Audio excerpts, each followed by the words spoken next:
चलिए, इससे previous class में हम लोग पढ़ चुके हैं विद्युत अपघटन क्या है, और विद्युत अपघटन के बारे में किसने अपना नियम दिया था, माइकल फेराडे ने। इन सब बातों को हम लोग पढ़ चुके हैं। आज हम लोग पढ़ेंगे एप्लीकेशन ऑफ इलेक्ट्रोलाइसिस। इलेक्ट्रोलाइसिस का हमारे जीवन में या हमारे दैनिक जीवन में क्या उसका उपयोग है। ठीक है, अब लोग हेडिंग बनाइए, एप्लीकेशन ऑफ इलेक्ट्रोलाइसिस।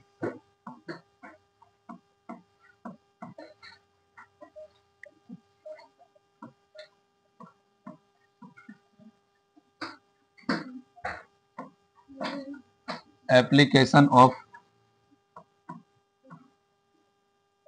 इलेक्ट्रोलाइसिस, विद्युत अपघटन का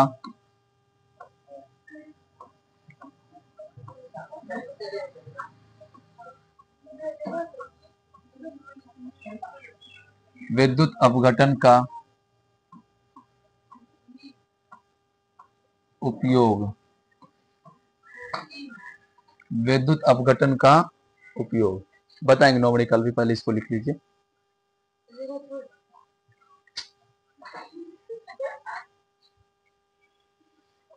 तुम हमारे समाज से बाहर है। चलिए, तो इससे पहले आप लोग पढ़ चुके हैं विद्युत अपघटन होता क्या है। तो कल आप लोग को बताए थे हम इक्विवेलेंट वेट निकाला जाता है। जैसे इलेक्ट्रोलाइसिस में क्या होता है, दो रड होता है ना, दो रड होता है, इसका वेट बढ़ता है या घटता है, बढ़ता है। तो जो वेट बढ़ता है उसका भी कुछ ना कुछ क्वांटिटी होगा, कुछ ना कुछ मात्रा होगा। तो कितना वेट बढ़ता है या कितना वेट घटता है वह किसके द्वारा पता चलता है, इलेक्ट्रोलाइसिस के द्वारा। इसी कारण इसका पहला प्रयोग क्या है, समतुल्य भार ज्ञात करने के लिए इलेक्ट्रोलाइसिस का उपयोग किया जाता है। किसका उपयोग, इलेक्ट्रोलाइसिस का। किसका उपयोग, इलेक्ट्रोलाइसिस का। तो पहला नंबर लिखिए,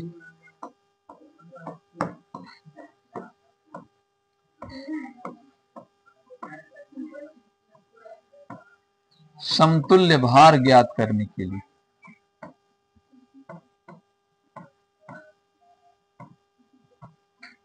समतुल्य भार ज्ञात करने के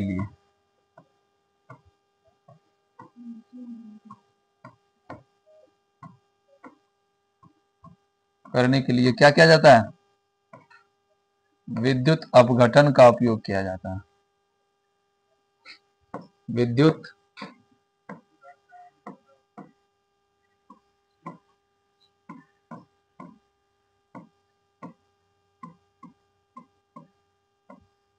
उपयोग किया जाता है।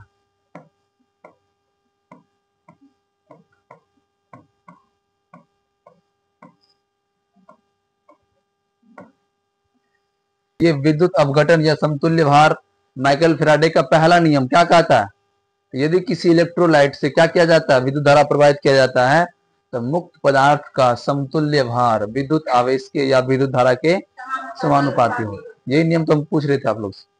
चलिए, तो पहला नियम क्या है, पहला नियम के अनुसार विद्युत अपघटन का उपयोग कहाँ किया जाता है, समतुल्य भार ज्ञात करने में। दूसरा नियम क्या कहता है, इलेक्ट्रोकेमिकल इक्विवेलेंट, लिखाए थे ना W समानुपाती E, दूसरा नियम में E लिखाए थे और पहला नियम में Q लिखाए थे। तो इलेक्ट्रोलाइसिस अर्थात विद्युत अपघटन के द्वारा ही इलेक्ट्रोकेमिकल इक्विवेलेंट यानी कि रासायनिक विद्युत रासायनिक तुल्यांक या विद्युत रासायनिक समतुल्यांक ज्ञात किया जाता है। किसके द्वारा, विद्युत अपघटन के द्वारा। तो दूसरा नंबर लिखिए,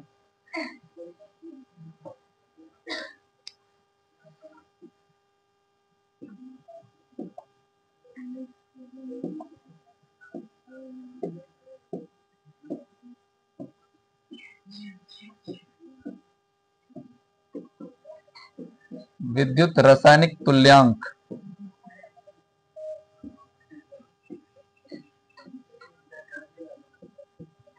विद्युत रासायनिक तुल्यांक ज्ञात करने के लिए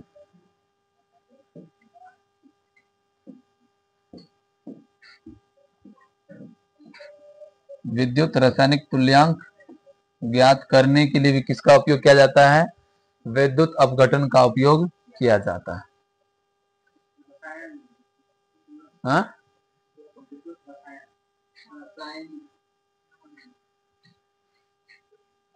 ये दोनों एप्लीकेशन समझे? एप्लीकेशन मतलब प्रयोग अनुप्रयोग, ठीक है। अब देखिए तीसरा इसका सबसे इंपॉर्टेंट प्रयोग है इलेक्ट्रोलाइसिस का, कि किसी भी धातु को इलेक्ट्रो पेंटिंग करने के लिए किया जाता है। इलेक्ट्रो पेंटिंग मतलब होता है विद्युत लेपन। जैसे चांदी धातु को महंगा में बेचना, तो क्या करेंगे, चांदी के ऊपर सोना का पेंटिंग कर देंगे। पानी नहीं, इलेक्ट्रो पेंटिंग होता है उसका, कहने के लिए पानी कहा जाता है, ठीक है। तो उसका क्या हो गया, धातु का कीमत बढ़ा कि नहीं बढ़ा, बढ़ गया। तो उसी को हम लोग कहते हैं इलेक्ट्रो पेंटिंग, जिसमें क्या होता है विद्युत विधि के द्वारा, इलेक्ट्रिक मेथड के द्वारा पेंट चढ़ाया जाता है, ठीक है। उसी विधि को क्या कहते हैं, इलेक्ट्रो पेंटिंग कहते हैं। तो यह भी किसके द्वारा होता है, विद्युत अपघटन के द्वारा ही होता है। किसके द्वारा होता है, हाँ। तो तीसरा नंबर लिखिए,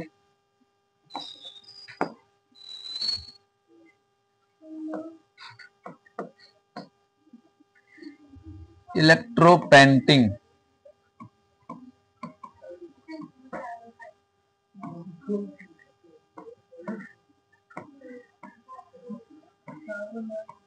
विद्युत लेपन, विद्युत लेपन में या विद्युत लेपन करने के लिए,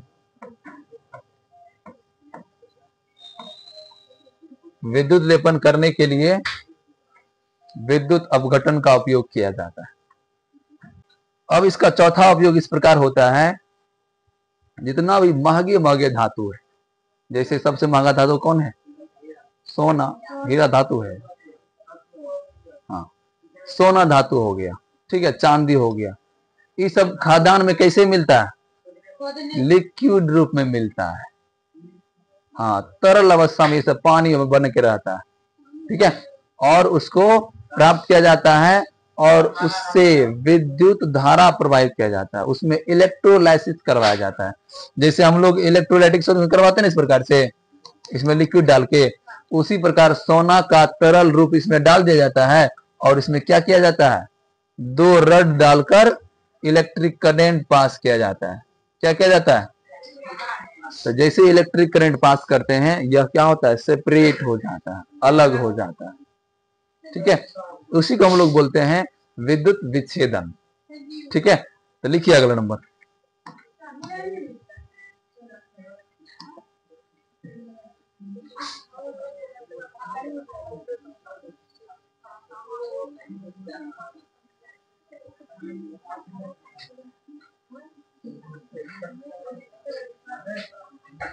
कितना नंबर होगा, नंबर बताओ, लिखिए धातुओं का विद्युत शोधन, धातुओं का विद्युत शोधन करने के लिए,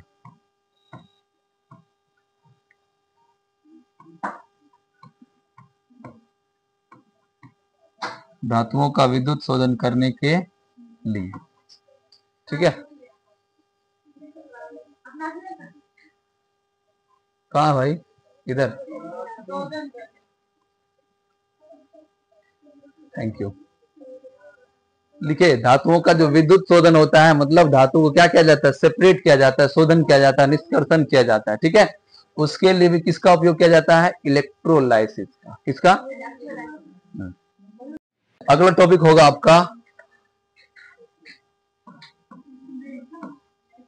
रिडॉक्स पोटेंशियल।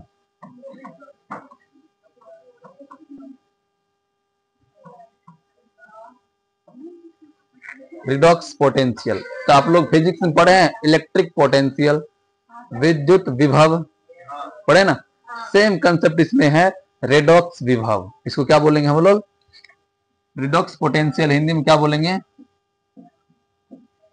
रिडॉक्स विभव।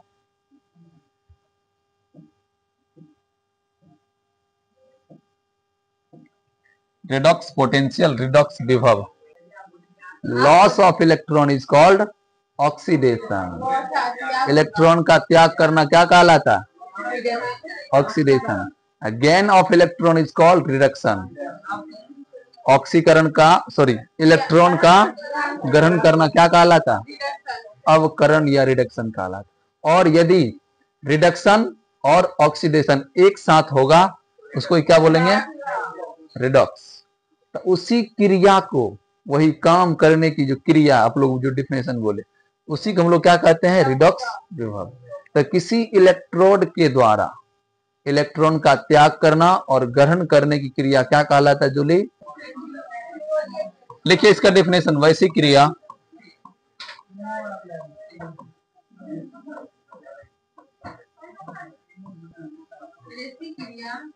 क्रिया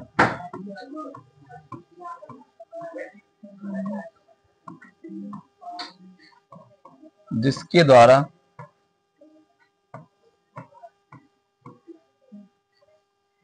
किसी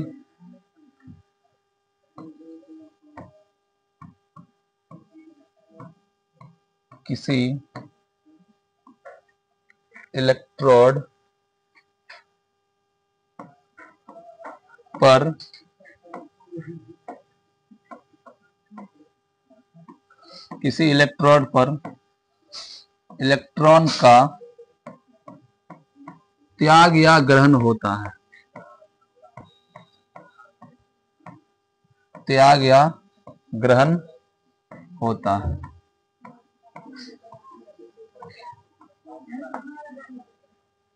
त्याग या ग्रहण होता है, उसे क्या कहते हैं?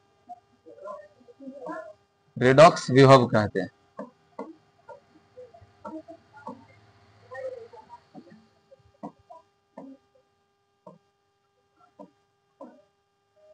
उसे ही रेडॉक्स विभव कहते हैं।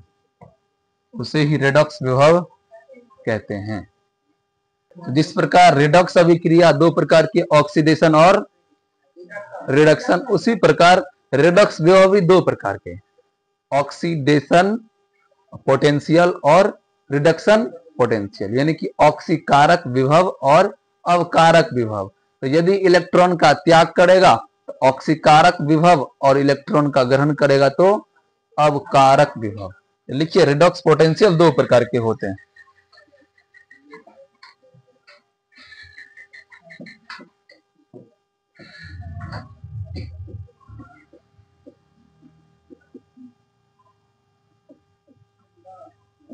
रिडॉक्स पोटेंशियल दो प्रकार के होते हैं।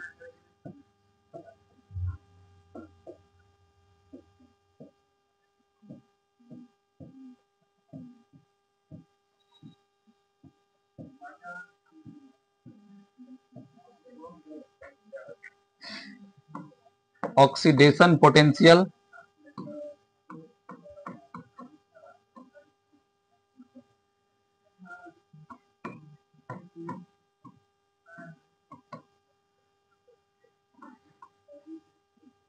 ऑक्सीडेशन पोटेंशियल मतलब, बात नहीं करो, ऑक्सीकारक विभव। ऑक्सीकारक विभव।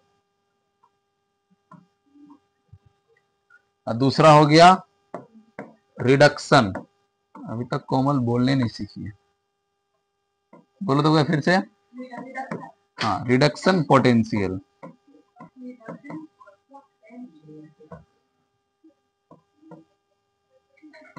अवकारक विभव।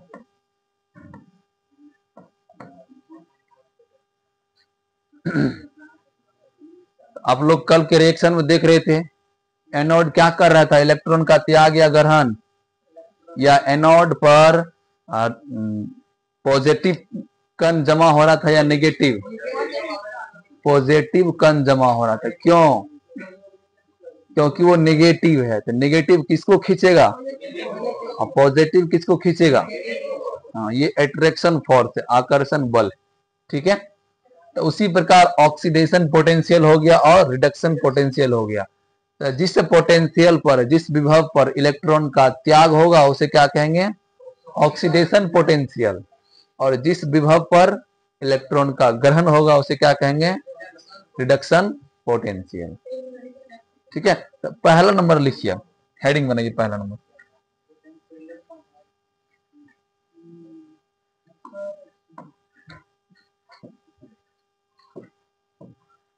सॉरी, ऑक्सीडेशन है ना।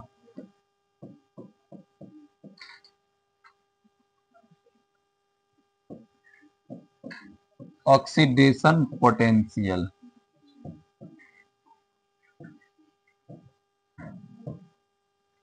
इलेक्ट्रॉन नहीं अंजलि, इलेक्ट्रोड। हाँ, वैसा इलेक्ट्रोड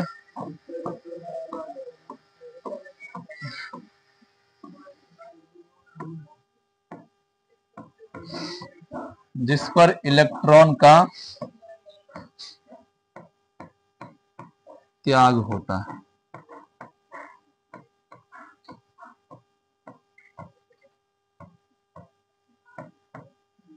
उसे ही क्या कहते हैं? उसे ही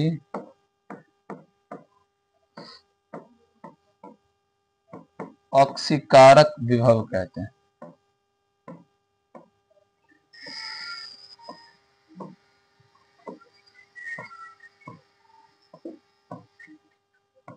उसे ही ऑक्सीकारक विभव कहते हैं। हो गया। दूसरा लिखिए अब, रिडक्शन पोटेंशियल।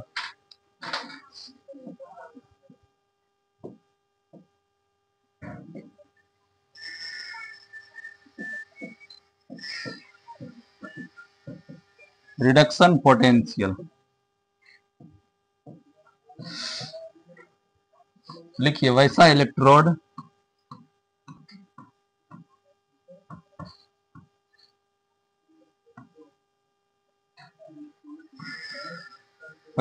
जिस पर क्या होता है, इलेक्ट्रॉन का, हाँ,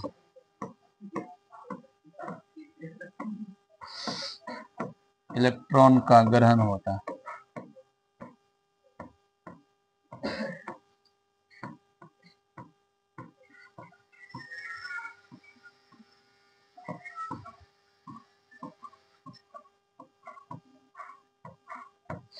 उसे ही क्या कहते हैं? हाँ, उसे ही अवकारक विभव कहते हैं।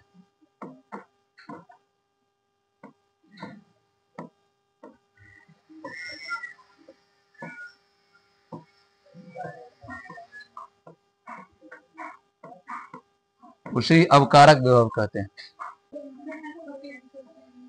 अगला टॉपिक लिखिए, स्टैंडर्ड,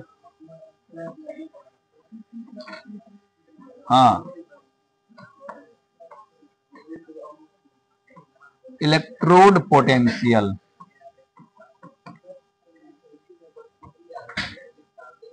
स्टैंडर्ड इलेक्ट्रोड पोटेंशियल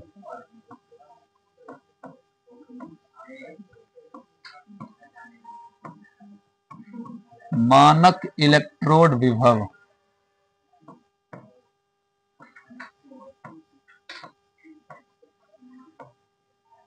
मानक इलेक्ट्रोड विभव, स्टैंडर्ड इलेक्ट्रोड पोटेंशियल। तो बताइए, अपने समाज में हम लोग या अपने क्लासमेट में स्टैंडर्ड आदमी किसको कहते हैं?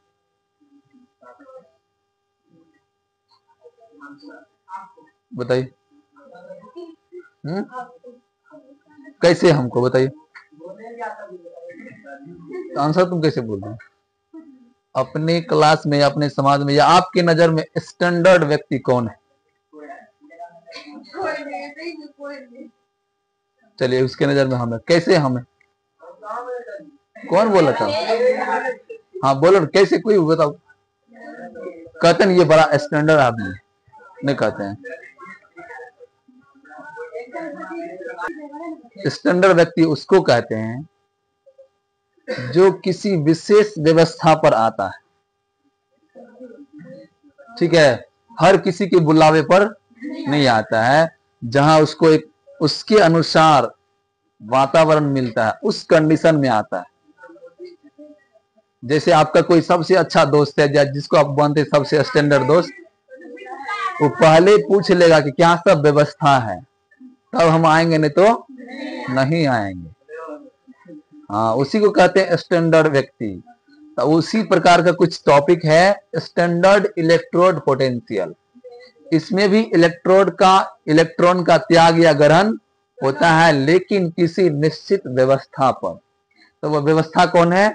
इसके लिए व्यवस्था होता है 25 डिग्री सेल्सियस तापमान होना चाहिए और एक एटीएम पूरा भरा हुआ पैसा होना चाहिए।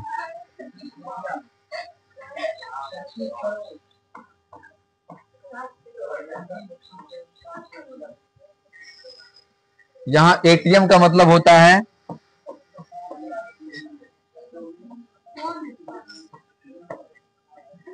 Atmospheric pressure. ए लड़का सुनो ध्यान से बात कर। तो स्टैंडर्ड इलेक्ट्रोड पोटेंशियल कौन सी व्यवस्था में इलेक्ट्रॉन का त्याग या ग्रहण करेगा? तो उसके लिए व्यवस्था क्या होना चाहिए? 25 डिग्री सेल्सियस क्या होना चाहिए? टेम्परेचर होना चाहिए। और वायुमंडलीय दाब, उसको हम लोग बोलते हैं एटमॉस्फेरिक प्रेशर, या शॉर्ट में बोले एटीएम। ठीक है, इतना यदि व्यवस्था है तब वो इलेक्ट्रॉन का त्याग या ग्रहण करेगा, अन्यथा नहीं करेगा। जैसे बहुत लड़का का जो दोस्त होता है, मतलब जो एजेड व्यक्ति होता है, आप लोग के एज का नहीं, तब उसका शादी होता है तो पहले कह देता है, तो वही कंडीशन है ये।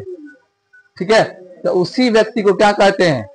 स्टैंडर्ड व्यक्ति कहते हैं। तो बताओ, इस व्यू से हम कोई स्टैंडर्ड व्यक्ति हैं? कभी आ जाते हैं, जब बुलाता फोन करता, हाँ आ जाते हैं।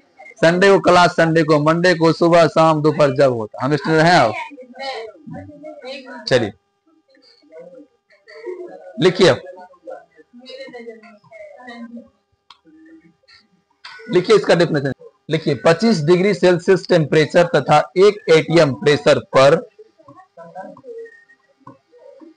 25 डिग्री सेल्सियस तापमान तथा 1 एटीएम प्रेशर, इसको हम लोग बोलते हैं वायुमंडलीय दाब पर, आगे लिख रहे हैं, किसी इलेक्ट्रोड के द्वारा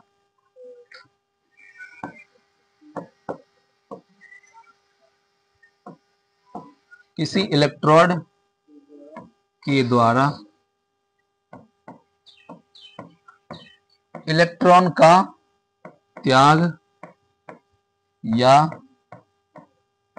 ग्रहण करने की क्रिया,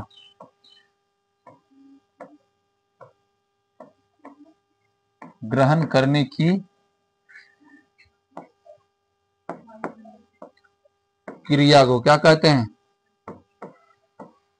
मानक इलेक्ट्रोड विभव कहते हैं।